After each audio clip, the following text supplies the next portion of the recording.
Hello, welcome to Board Games with Niramas. I'm Joseph or Niramas, and I'm here today with Drac, of course. Still in his Christmas suit. It's still Christmas time. It's these days in between Christmas and New Year's Eve. I always love this time of year because it's so relaxed and sort of, it's like these days are the real holidays, real vacation, really, because you've done the whole Christmas thing. It's back to the normal days, but you don't need to work, in my case at least.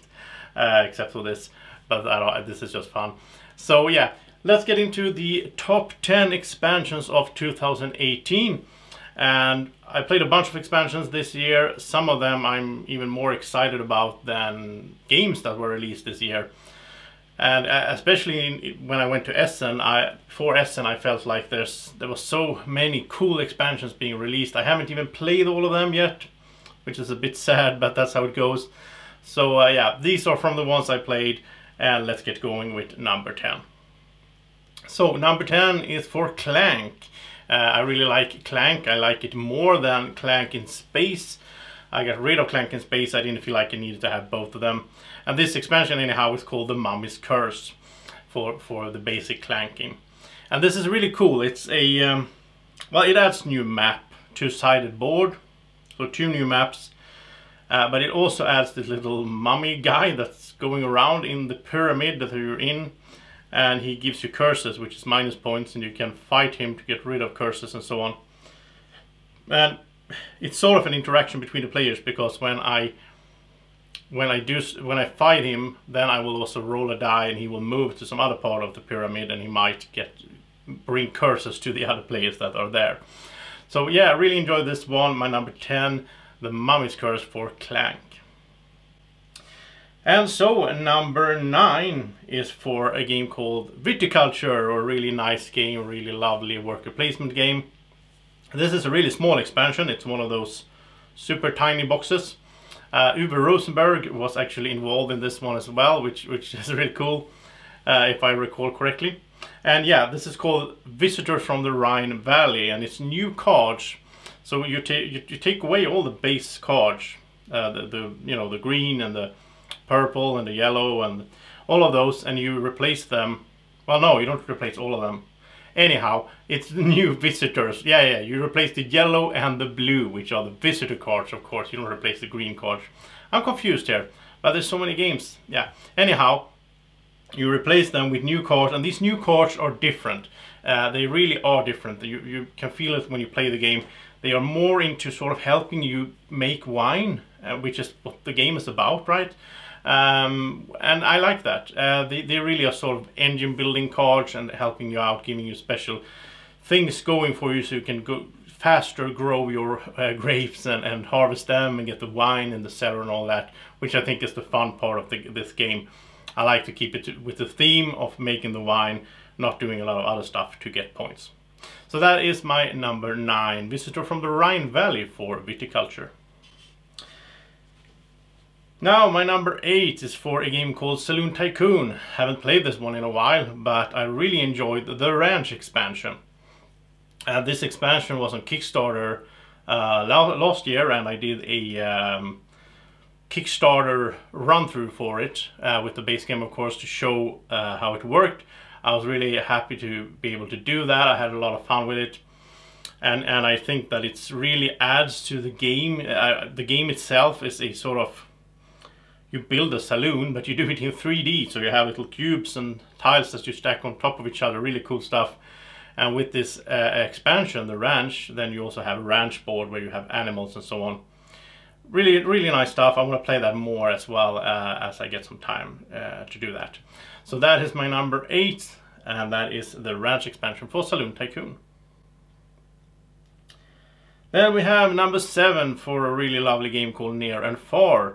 Near and Far is sort of adventure / Euro building thing, building your team basically. You're building up a little team of adventurers to go out and then adventure and then read little stories in a book, and you get to choose which path you want to take and so on. With the Ember Mines, they really fixed something I thought in the base game was a bit boring. It was the mines.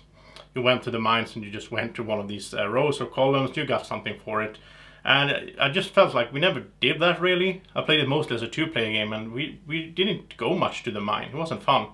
But now with the Ember Mines, it's really cool. You go on a little adventure in the mines, pulling out cards as you go, meeting monsters and finding treasure and so on.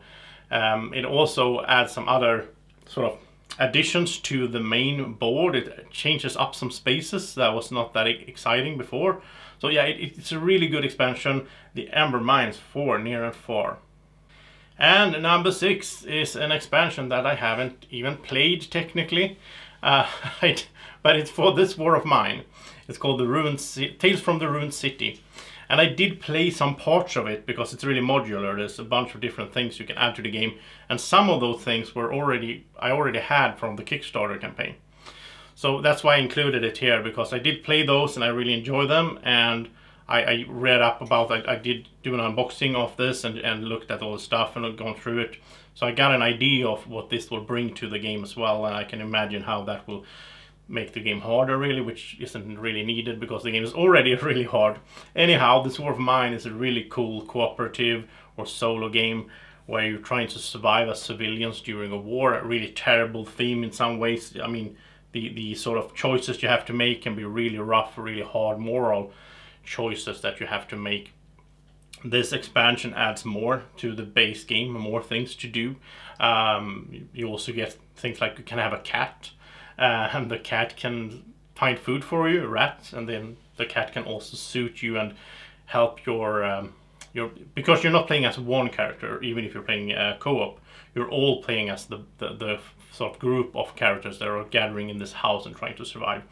And they can, you know, get depressed and so on, and there the cat can help them with, you know, keeping their hopes up and so on. Yeah, really cool stuff. This War of Mine, Tales from a Ruined City. Then my number 5 is for my favorite game of all time, Terraforming Mars, and this one is called Colonies. It just came out 2 months ago at Spiel. I have played this both as solo and multiplayer, and I really enjoy it, especially for multiplayer. I think it's a lot sort of, it's made for multiplayer really, because there's a lot of interaction between the players with these colonies that you go and visit. You can trade with them, you can set up a colony, and when other players come and trade with that colony, then you get a bonus as well. It works nicely in the solo game as well. You can do the trade, which is nice, but building colonies is not that interesting in the solo game because nobody's gonna come and visit them except for yourself, but then you still get the bonus, so yeah. But also Colonies brings 55, I think, new project cards to Terraforming Mars. So the card stack has just gotten bigger and bigger, and I love that. So Colonies for Terraforming Mars is my number 5. And then for number 4, it's for an expansion for Rising Sun. Rising Sun, of course, is one of my top games from this year, and this expansion sort of came at the same time with the Kickstarter and all, so it didn't really feel like an expansion because we started playing with this pretty much, I think the second game or third game we included this. It's called Kami Unbound, and it's the gods basically of this Japanese mythology that Rising Sun takes place in.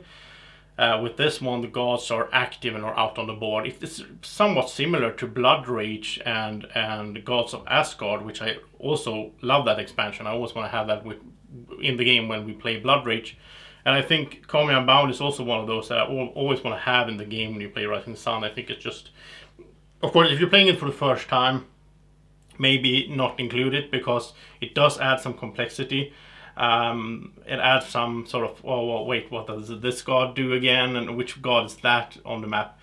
So the first few times play without it, but then you should include Kami Unbound. Really nice expansion for Rising Sun. There's also another one, by the way, Dynasties I think it's called, which is sort of adds new monsters and all that. It also came with the Kickstarter, and that was nice as well, but it's sort of like the same as for Blood Rage. There's 2 expansions, but I like the one with the gods the most. So that is my number 4. Let's head to number 3. Number 3 expansion of 2018 for me is for Seven Wonders. The expansion is called Armada, and the expansion adds, well, a bunch of stuff, but mainly it adds every player, besides the normal little wonder board that you have, you also have a board with 4 different ships on it, which is the Armada. And you can get these ships to climb up the tracks or sort of sail down the river or whatever, and that will get you different bonuses or points, or well, you can even find some islands which will get you new island cards that will get you benefits, or and so on. And it can get you resources and so on. And it's really interesting because with this expansion, I mean, in Seven Wonders, the base game, or previously, it's just been about the military fighting your neighbors. But with Armada, you're fighting everyone at the table because they can sail, sort of. So that really changes the game in some ways and makes it really interesting. And it's also, I played this on, I think, 6 players, and then I had to ask. It was kind of annoying in a way, but at the same time I liked it, that I had to talk to the other players at the table and ask them, oh, how strong are your naval strength, your naval military? In the Seven Wonders, normally you can just ignore everyone else except for your neighbors, but in this one you have to keep track a bit of what everybody's doing, which I find is nice for this game. It makes it more interactive. So that is my number 3, Seven Wonders Armada. And number 2 expansion is called Forgotten Folk. It's for Caverna, the cave farmers, and this expansion is just so cool. I just love it so much. I haven't even played it that much yet, but this one I'm always going to include when I play Caverna, because it adds factions. So everybody has a different faction. Everybody is in the base game Caverna. Everybody's dwarfs, right?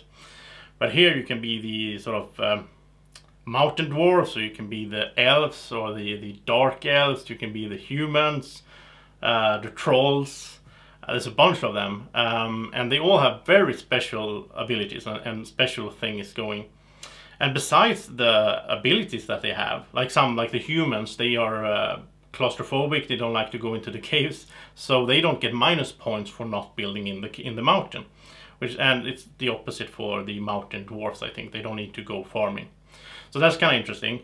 But then also every faction has 3 special room tiles that they bring to the game. So you replace things on the room board with the new room tiles, and then everybody can pick them up. But they changes how they change a lot in the game. Like the trolls have the ability to eat dogs, which sounds terrible, but yeah, they're trolls. But they also have a room, the Bone Crusher room or whatever it's called, which means that any of the other players could also get that room and get the ability to eat dogs. Which just sounds so terrible every time I say it, but you know, it's a game, it's for fun. Yeah, so they do eat dogs in some parts of the world, I think. So anyhow, Forgotten Folk, really cool expansion for one of my favorite games, Caverna, the Cave Farmers. Check that out if you haven't. I did a run through together with Draco, so you can just go click the link to see that. My favorite expansion of 2018 is, of course, for my favorite game. This is the second expansion for Terraforming Mars that came out this year, and it's called, well, it's the first one that came out in chronological order. Anyhow, it's called Prelude. And Prelude is so good that I named this my favorite expansion of all time for any game. So far at least, because it makes Terraforming Mars into a more fun game for me, especially for the multiplayer, because I did feel a bit in the base game Terraforming Mars in multiplayer that you're sitting there and it's a lot of downtime in the beginning, and maybe you can do 1 or 2 things in generation number 3 because you sort of ran out of the starting cash and you haven't gotten your engine going really good yet, so you're sort of in that middle in between. Well, Prelude makes it so that the start becomes much more solid. You can choose, you get 4 Prelude cards, you choose 2 of them. They could be production, they could be putting out some oceans to start off with, they could be money straight up, or money production, and so on, all these combinations. And they can really fit together with the corporation that you're playing and the 10 starting cards that you have. And if you're also playing colonies, they will also be able to fit with the colonies that are out. So much to consider at the start of the game now, but I love that. I mean, we have maybe 10-15 minutes where everybody's just sitting there and well, I want to do this and that, and then you're trying to do that strategy that you thought of at the beginning. Really good stuff. And for the solo game, really fun as well. It shortens down the game because it now, instead of having 14 generations to terraform everything, you only have 12. But on the other hand, you're getting a much better start, so it sort of balance that out. I played it a bunch as solo, and I never felt like... I think it's really good balance. I think the 12 generations are perfect for having it the same difficulty sort of that it was in the base game. So Prelude is just such an awesome expansion for Terraforming Mars. If you don't have it, go pick it up, because this one you can play with beginners. Even if if you're introducing Terraforming Mars to someone, it's the first time they see it, you can still just bring in Prelude. It's just one decision basically in the beginning of the game. And it might sound like it doesn't affect that much, but it does. It really affects the start. And also there's new corporations, of course. 5 new corporations in that as well. So I forgot to say that about Colonies. There was 5 new corporations in that expansion as well, of course. So there's a bunch of corporations now. I think it's up to 25 or something like that. I lost count. But I did solo playthroughs for all of them. Almost, because Colonies still have 2 to go. But if you haven't seen all the Terraforming Mars videos on the channel, then go click the link up there or there. I never remember which one it is. Click the I and go to all the Terraforming Mars videos in the playlist. And you can just scroll and find the playthroughs or the run-throughs or the top list. I did top list, like top 5 green cards and top 5 event cards and so on for the base game. Though I'm going to update that as we go at some point. I'm also going to do a video where I just talk about the expansions for Terraforming Mars and more in detail and so on. But that's coming soon as well. If you haven't already, go check out also the top 10 games of 2018. You can find all the links up here and in the on the channel as well, of course. Thank you so much for watching, and thank you for all the support for the channel. I'm so happy for all the comments and all the likes and all that. And I wish you all a Happy New Year. Merry Christmas, I was going to say, but it's already over. But a Happy New Year to every one of you watching. And I hope that we will get an even better year. 2019 is coming up, and it's going to be awesome. It's going to be even better than 2018, which was great for the channel as well, and great for board gaming as well. Have a good one, and take care. Bye-bye. Do you want to keep this little dragon this happy all day long? Then like the video.